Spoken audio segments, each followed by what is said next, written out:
새벽에 주신 하나님의 말씀입니다. 시편 41편 1절에서 9절 말씀입니다. 너희 만민들아 손바닥을 치고 즐거운 소리로 하나님께 외칠지어다. 지전하신 여호와는 두려우시고 온 땅의 큰 왕이 되심이로다. 여호와께서 만민을 우리에게 나라들을 우리 발 아래 복종하게 하시며 우리를 위하여 기업을 택하시나니 곧 사랑하는 야곱의 영화로라. 셀라. 하나님께서 즐거운 함성 중에 올라가시며 여호와께서 나팔 소리 중에 올라가시도다. 찬송하라, 하나님을 찬송하라. 찬송하라, 우리 왕을 찬송하라. 하나님은 온 땅의 왕이심이라. 지혜의 시로 찬송할지어다. 하나님이 뭇 백성을 다스리시며 하나님이 그의 거룩한 보좌에 앉으셨도다. 문 나라의 고관들이 모임이며 아브라함의 하나님의 백성이 되도다. 세상의 모든 방패는 하나님의 것이며 그는 높임을 받으시리로다. 아멘. 오늘 하루도 하나님의 은혜 가운데 여러분들이 삶의 현장에서 또 가정에서 또 하나님께서 이스라엘 백성들을 광야에서 지키고 인도하셨던 것처럼 그런 놀라운 축복이 함께하는 하루가 되기를 진심으로 소망합니다. 오늘 묵상의 제목이 주제를 말하는 것 같습니다. 우리가 찬양해야 하는 이유가 무엇일까요? 오늘날 교회마다 수많은 찬양을 부릅니다. 성가대를 조직하고 또 찬양팀을 만들고 예배 모임 때마다 빠지지 않는 것이 바로 찬양입니다. 특히 예배에 있어서 찬양은 젊은 세대들에게 아주 필수적인 요소인 것 같아요. 그래서 교회마다 많은 악기와 음량, 화려한 조명을 갖춰 놓고 찬양을 합니다. 수련회 때 가보면 찬양하는 시간에는 정말 성령의 충만한 은혜가 넘치는 것 같습니다. 하나님은 우리를 세상에 보내신 목적이 있다고 말씀을 합니다. 그것은 찬송과 영광을 받기 위함이라 그렇게 말씀하고 있습니다. 그래서 사람에게는 찬양할 수 있는 입술을 주셨고 아름다운 목소리를 주셨으며 찬양할 수 있는 재능을 주셨습니다. 히브리서 13장 15절에는 다음과 같이 말씀합니다.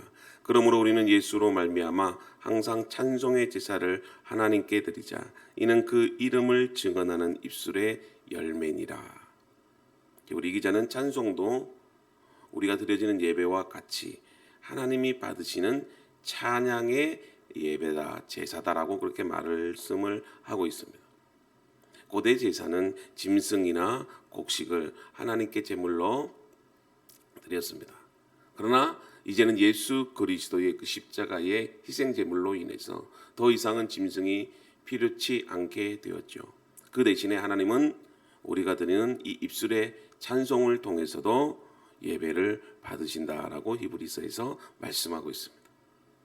그러므로 찬송을 어떤 노래나 그런 어떤 멜로디로만 여러분들이 이해하고 있어서는 안 됩니다.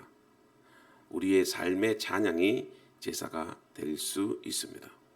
중요한 것은 우리의 찬양이 하나님의 영광이 되어져야 됩니다. 하나님의 영광은 당신의 형상으로 창조한 인간이 부르는 찬송으로 가득 채워지게 됩니다. 사람들이 부르는 이 찬송으로 영광받기를 원하시는 하나님이시라는 뜻이 있죠. 그래서 우리는 일생을 통해서 최선의 찬양을 최고의 하나님께 드려야 합니다.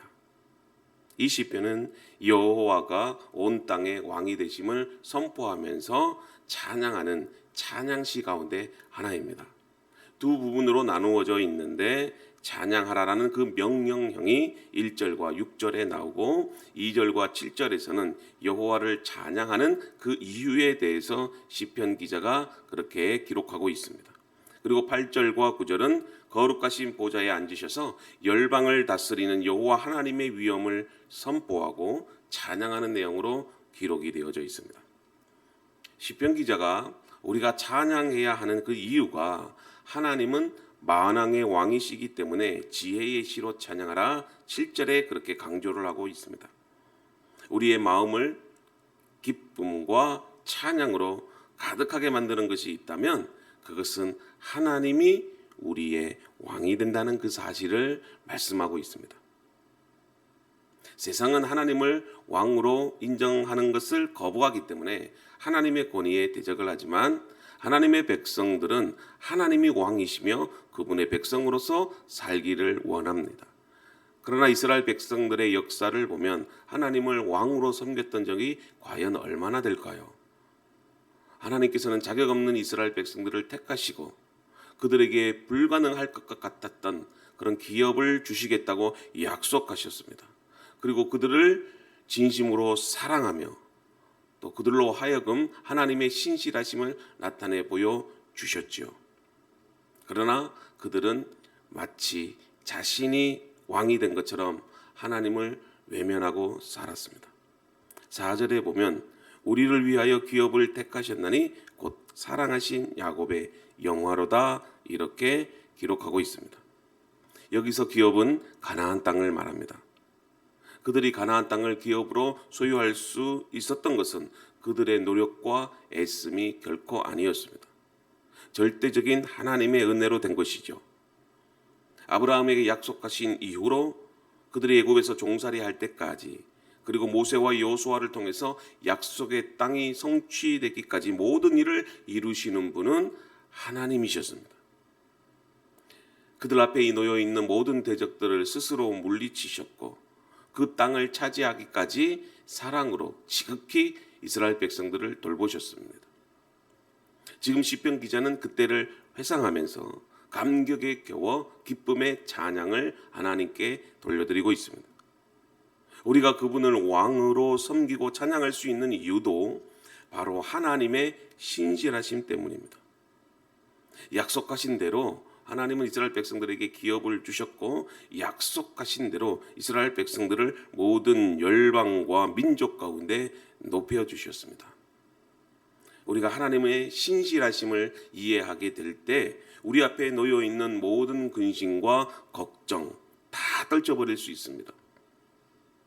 걱정 근심이 가득한 마음, 상황을 부정적으로 바라보는 관점, 미래에 대한 불안감, 이 모든 것들은 하나님의 신실하심을 확신하지 못하는 것에서부터 나오는 것입니다. 선택하신 백성들을 처음부터 계속해서 보살펴 오신 이 하나님은 결코 그들을 버리지 않으셨습니다. 과거에 우리의 기도에 응답하시는 하나님은 현재의 어려운 상황에서도 변함없이 우리의 필요를 채워주십니다. 아브라함을 찾아오셔서 먼저 말씀해 주셨고 이삭을 찾아오셔서 그 이삭에게도 하나님은 말씀해 주셨고 심지어는 야곱에게까지 찾아오셔서 하나님은 끝까지 그 신실하심을 나타내 보여 주셨습니다. 그렇습니다. 이 복음의 진리를 우리가 이해할 수 있다면 하나님이 어떤 분이시다는 사실을 우리가 믿을 수 있다면 지금 잠시 잠깐의 불평도 우리는 그칠 수가 있습니다. 주님은 우리 각자에게 무엇이 최고이고 최선인지를 잘 알고 계십니다. 우리가 말씀의 진리를 붙잡고 있다면 하나님은 언제나 우리와 함께 하시고 우리의 왕이 되시고 신실하신 하나님이라는 그 사실을 우리가 확신하고 믿을 수 있다면 우리는 감사할 수 있고 찬양할 수 있습니다. 여러분, 징계와 시련과 고통 가운데 있습니까? 그렇다면 하나님의 그 선하심을 믿을 수 있기를 바랍니다. 그리고 그분의 지혜와 그분의 정의를 인정하고 우리가 때로는 징계를 당한다 할지라도 그것이 우리를 사랑하신다고 하는 그 믿음으로 받아들일 수만 있다면 우리는 하나님께 찬양과 영광을 돌릴 수가 있습니다. 본문은 야곱의 영원하는 말로 찬양해야 할 그 이유를 우리에게 말씀하고 있습니다. 사실 우리가 이해하는 야곱은 하나님을 찬양해야 할 이유가 전혀 없는 것처럼 그렇게 생각이 듭니다. 거짓과 속임수, 자기 자신만을 아는 이기적인 야곱, 자신의 목적을 위해서는 수단과 방법을 가리지 않는 그런 추악한 탐욕의 모습을 야곱이 보여주고 있습니다. 그럼에도 하나님은 신실하심으로 야곱을 끝까지 사랑해 주셨습니다. 자격이 없습니다. 그런데 야곱을 택하신 것처럼 하나님은 나를 택하시고 나에게 은혜를 베풀어 주십니다. 야곱을 축복해 주심으로 그를 존귀하게 높여 주셨던 것처럼 여러분들을 축복해 주시고 여러분들을 존귀하게 높여 주십니다. 야곱이 영화를 얻게 된 것도 다 하나님의 지극하신 사랑 때문입니다.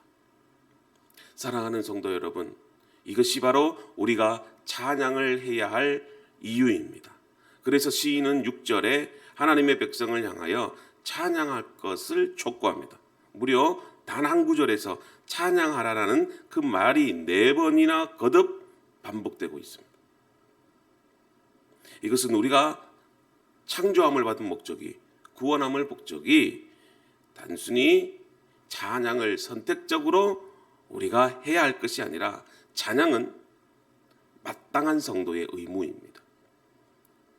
그래서 우리의 삶에서 찬양의 향기가 날마다 흘러나와야 됩니다. 에스겔의 말씀을 보면 에스겔이 성전의 환상을 봅니다. 그럴 때 이 성전에서 생수의 강이 온 민족과 열방을 덮는 그런 모습을 보게 됩니다. 저는 그 생수의 강이 찬양의 생수의 강임을 믿습니다. 기도의 생수의 강이 됨을 믿습니다. 말씀의 생수의 강이 됨을 믿습니다. 예배의 생수의 강임을 저는 믿습니다. 그렇습니다. 교회마다 그런 생수의 강이 흘러넘칩니다. 찬양의 역사가 흘러넘쳐야 됩니다. 저는 우리 로덴 교회가 그런 찬양의 생수의 강이, 말씀의 생수의 강이, 기도의 생수의 강이 온 열방 가운데 흘러넘치는 교회가 되기를 소망합니다. 그리고 9절 말씀을 봅니다. 9절 말씀을 보면 이제 시인은 이스라엘의 구원을 넘어서 열방의 구속을 성취하시는 그 하나님을 찬양하는 것을 우리는 보게 됩니다.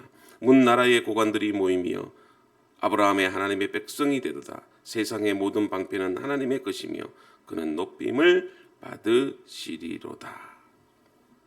그러므로 구원의 은혜를 입은 모든 백성은 이스라엘 백성이든 열방이든 온 세상의 진정한 왕이 되시는 그 하나님을 높이며 찬양해야 하는 것입니다.